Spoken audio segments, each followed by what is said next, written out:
საქართველოს კიბერუსაფრთხოების სფეროში ეროვნული სტრატეგიის დაცვის უწყვეტ ციკლს აგრძელებს და ამ მიმართულებით 2025-27 წლების ეროვნულ სტრატეგიას მალე დაამტკიცებს. რიგით მეოთხე დოკუმენტი ქვეყნის კიბერუსაფრთხოების გარემოში მომხდარ ცვლილებებს ასახავს და უახლოესი 3 წლის განმავლობაში ქვეყნის უსაფრთხო განვითარების ხედვას აყალიბებს. განსაზღვრავს მის წინაშე არსებულ საფრთხეებსა და გამოწვევებთან გამკლავების ეფექტიან მექანიზმებს. მრავალგვერდიანი დოკუმენტის შექმნაში ყველა უფლებამოსილი სახელმწიფო უწყებაა ჩართული.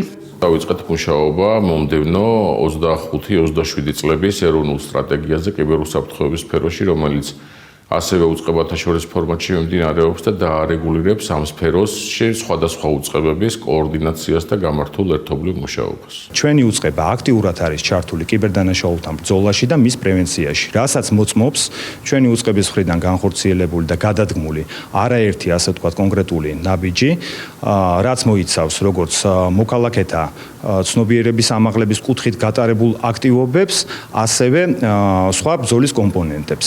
ასევე ცალკე აღნიშნვის ღირსია, რომ შინაგან საქმეთა სამინისტრო და მისი შესაბამისი სტრუქტურული ქვედანაყოფები ჩართული არიან კიბერუსაფრთხოების ეროვნული სტრატეგიის და მისი სამოქმედო გეგმის შემუშავების პროცესში.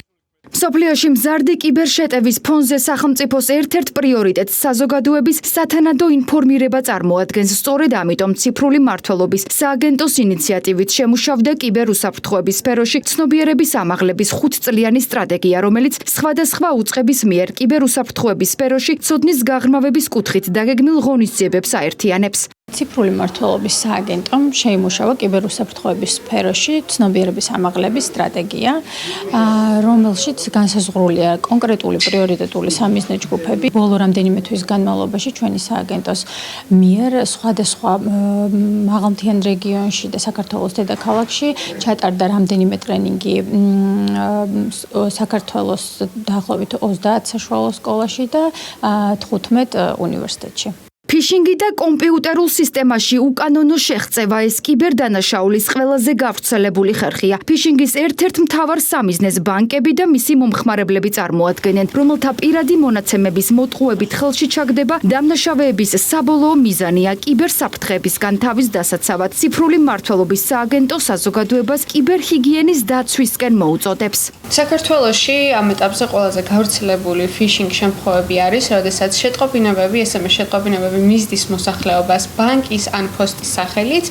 და სთხოვს მათ, რომ შეიყვანონ მათი პირადი ინფორმაცია, საბანკო მონაცემები, რის შედეგადაც ხდება მათ ანგარიშებზე არაავტორიზებული წვდომა. იმისთვის, რომ არ გავხდეთ მსგავსი შეტევის მსხვერპლი, მნიშვნელოვანია არ გადავიდეთ საეჭვო ფულებზე, ასევე გავიაზროთ რა ინფორმაციას ვუზიარებთ და რამდენად საჭირო არის ასეთი ტიპის ინფორმაციის გაცემა. მიუხედავად იმისა, რომ განვითარებული სამყაროსთვის კიბერუსაფრთხოების უზრუნველყოფა 21 საუკუნის ერთ-ერთი ყველაზე დიდი გამოწვევაა, საქართველოს უსაფრთხოების ეროვნული და გლობალური ინდექსით გასულ წელს მნიშვნელოვნად დაწინაურდა. საერთაშორისო სატელეკომუნიკაციო კავშირის მიერ გამოქვეყნებულ 2024 წლის კიბერუსაფრთხოების გლობალურ ინდექსში საქართველოს მეორე ქვეჯგუფში მოხვდა, სადაც ისეთი ქვეყნები რიცხებიან, როგორიცაა ავსტრია, კანადა, ირლანდია, ისრაელი და ასე შემდეგ.